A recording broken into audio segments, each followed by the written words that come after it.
Hello बच्चों, let's read this question. So this question says, a body traveling along a straight line traversed one half of the total distance with velocity v naught. The remaining part of the distance was covered with velocity v1 for the half of the time, with velocity v2 for the other half of the time. Then the mean velocity average over the whole time of this. ठीक है, mean velocity बच्चों यहाँ पर आपको calculate करके बताना है। तो इस क्वेश्चन का की कॉन्सेप्ट आप बच्चों क्या लिख लीजिए, मीन वेलोसिटी लिख लीजिए। क्या लिख लीजिए? मीन वेलोसिटी, या फिर इसको आप एवरेज वेलोसिटी भी बोल सकते हैं। ठीक है, mean velocity और average velocity, this will be the key concept of this question. Okay, part पे बॉडी है देखिए आपकी, यहाँ से इस पॉइंट से स्टार्ट हो रही है और इस पॉइंट तक आ रही है। ठीक है, ए से स्टार्ट हुई और बी पॉइंट तक पहुंचे। ठीक है, बीच में आपका कोई सी पॉइंट है। ठीक है, बॉडी ट्रैवलिंग, पहले मीन वेलोसिटी डिफाइन कैसे होती है? वेलोसिटी होती है देखिए आपका displacement divided by time taken के इक्वल। कितना होता है आपका? Displacement divided by time taken के इक्वल। ठीक है, ये आपका हो जाएगा। यहाँ पर देखिए इस क्वेश्चन में हमें कंसिडर करना पड़ेगा, बॉडी देखिए स्ट्रेट लाइन के अलॉन्ग मूव कर रही है, इतना तो पता है।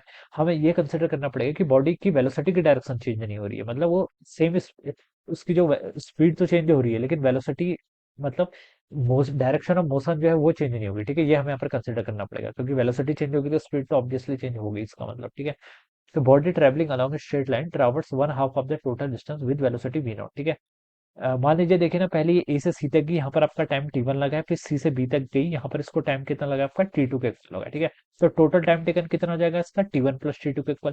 डिस्प्लेसमेंट मान लीजिए यहाँ से यहाँ तक की पूरी डिस्टेंस आपकी डी के इक्वल है। ठीक है, तो आप इसको ऐसे लिखेंगे, डिस्प्लेसमेंट डी का आ गया, टाइम टेकन कितना हो गया यहाँ से आपका? T one plus t two के इक्वल आ जाएगा। ठीक है, this must be my average velocity. एक मेरी एवरेज वेलोसिटी बोल दो या फिर एवरेज स्पीड बोल दो, सेम ही रहेगी। अगर बॉडी सेम डायरेक्शन का लॉन्ग मूव कर रही तो एवरेज वेलोसिटी और डिस्प्लेसमेंट सेम ही होता है। ठीक है, एवरेज वेलोसिटी और एवरेज स्पीड सेम होता है। ठीक है, अब बच्चों देखिए, टोटल डिस्टेंस मान लिया हमने डी के इक्वल है, तो आधी डिस्टेंस यानी कि यहाँ से यहाँ तक ये इसने डी बाई टू हो जाएगी, और यहाँ से यहाँ तक की। ठीक है, इसने क्वेश्चन में देखिए बोला गया है कि one half of the total distance ही वी नॉट वेलोसिटी से मूव कर रहा है, यानी कि यहाँ से लेकर यहाँ तक इसकी वेलोसिटी कितनी थी? वी नॉट के इक्वल थी। ठीक है, वी नॉट के इक्वल थी। ठीक है, ये बता सकते हैं। ऑलराइट, और टाइम कितना लिया इसने? टी वन टाइम लिया, तो v naught into t one के इक्वल आप इसको बोल दीजिए। ठीक है, v naught into t one किसके इक्वल होगा? डी बाई टू के इक्वल। फिर क्या बोल रखा है? The remaining part of the distance was covered with velocity v one for half of the time, that with velocity v two for other half of the time. ठीक है, T to time इसको पूरे सी से B तक जाने में लगा है। ठीक है, इसका इसने बोल रखा है कि remaining part of the distance covered. ठीक है,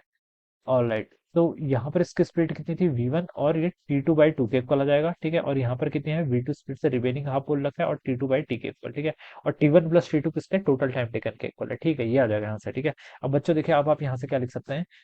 यहाँ पर से आप लिख सकते हैं, देखिए आदि सी से बी तक के मोशन के लिए टोटल डिस्टेंस कितनी कवर की है? d2 डिस्टेंस कवर की है।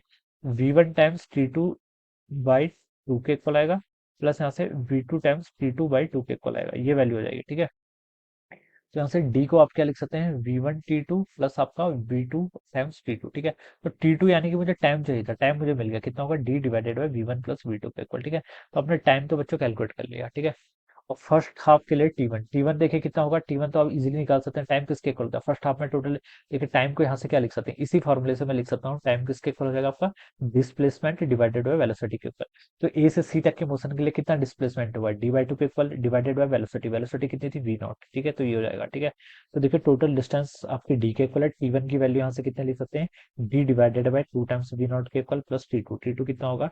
D divided by v one plus v two के इक्वल। ठीक है, ये वैल्यू आ रही होगी यहाँ से। ठीक है, आ, हाँ ये वैल्यू आएगी ना। ठीक है, तो बच्चों देखिए यहाँ से डी, यहाँ पर आपका डी, ये तो पूरा कॉमन ही हो जाएगा। ठीक है, इन दोनों को अगर हम यहाँ पर से two v naught v one plus v two, इस टर्म को हम यहाँ पर से कॉमन ले लेंगे। ठीक है, और ये आपका डिनोमिनेटर प्रोडक्ट हो जाएगा, two v naught v one plus v two के इक्वल। ऑलराइट, यहाँ से आपका डी से डी कैंसिल हो जाएगा, ये टर्म आपके ऊपर आ जाएगी, तो कितना हो जाएगा? Two times v naught v one plus v two divided by आपका देखिए two times v naught plus v one plus v two. यही वेरिएबल्स आपको क्वेश्चन में गिवन किए हुए थे, तो उन्हीं के टर्म आपका आंसर भी आएगा। तो this should be the correct answer of this question. ठीक है, तो इस तरीके से बच्चों हम क्या करेंगे? इस क्वेश्चन को सॉल्व करेंगे यहाँ पर। Alright, this will be the mean velocity.